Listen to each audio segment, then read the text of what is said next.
Welcome to Subramani.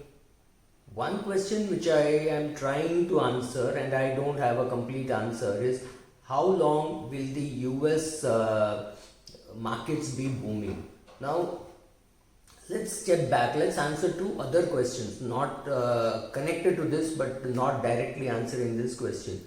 The first question is how long will the US remain the strong reserve currency that we all believe it is now? See what happens over long periods of time. If the same thing keeps happening, we believe that that is the truth. I mean, let's take the fundamental truth of life. Sun rises in the east, sun sets in the west. Now this is true in Maharashtra, it is true in Japan, it is true in India, it is true all over the world. Now that is the fundamental truth. As of current understanding, we believe that a cow will give birth only to a cow and a cat will give birth only to a cat. We do not know 20 years later, 500 years later, 100 years later what will happen, but as a current understanding, that is what is a safe assumption to make. Now come to currencies.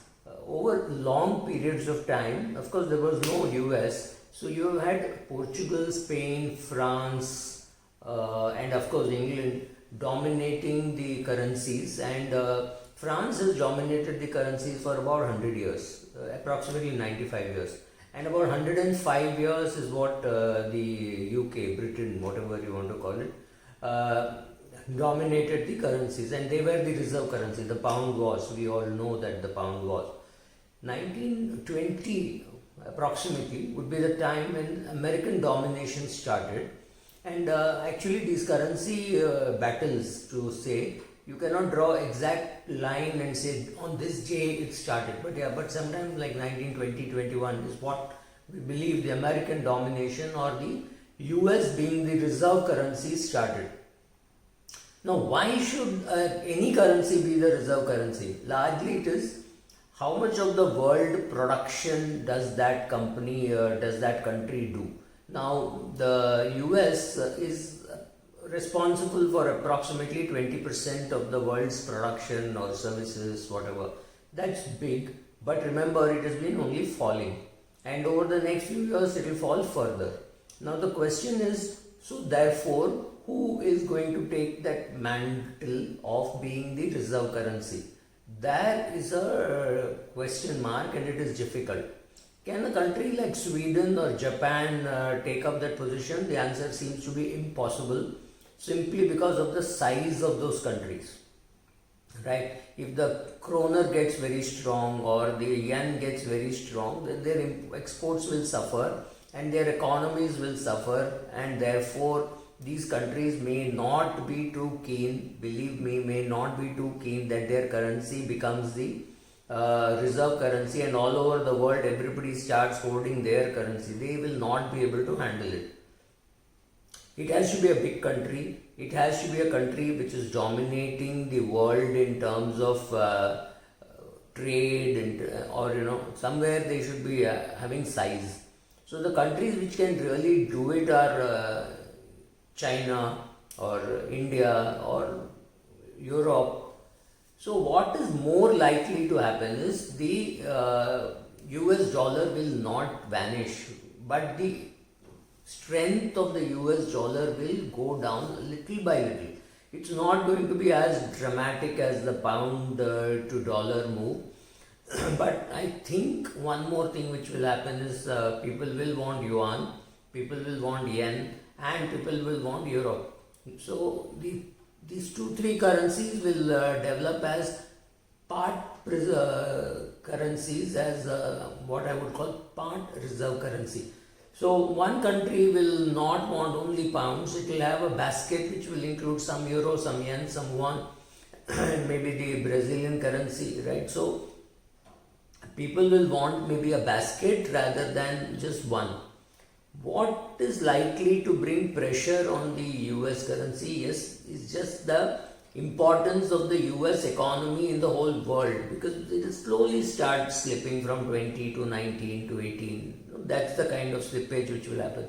It is not going to go from 20 to 0, right? It's going to happen very slowly. But remember, during bad times, some innovation is going to be useful, and the current innovation, which means FANG, increasing its value around the world and all over the world, people buying more of FANG, that is not going to vanish in a hurry. Now that brings us to another question: is China likely to dump the currency, the US dollar bond treasure that it has? The chances are it is impossible.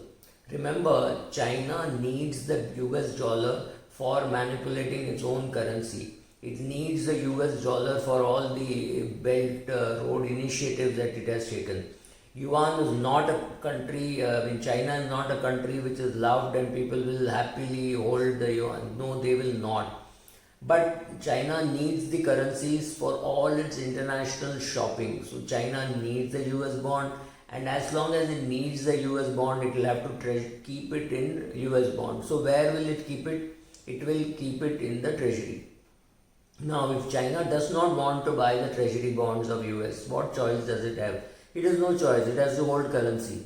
And if China holds the US dollar currency without buying the bond, that's great news for US, because somebody is buying the US dollar and not even asking for interest on that, right? So that's a great combination. So I don't think the US is slipping in a hurry. If it has been appreciating at 4% or 5% against the Indian rupee, it may appreciate at 3% or 2.5 to 4% range. I don't think the appreciation is going away in a hurry at all. The oil trade in the world will continue to happen in the US dollar. Yes, some Iran and China could try, but I don't think it's happening in a big way. All countries as of now need the US dollar. Whether it is Russia or China, they may not love the US, but they have to have the currency. So there is no escaping. So on that ground, you don't have to worry. On other grounds, do you have to worry? That we will see later. But at least on the currency strengthening or weakening, I don't see any great weakening happening. Maybe the strengthening percentage will come down. That's about all. Thank you.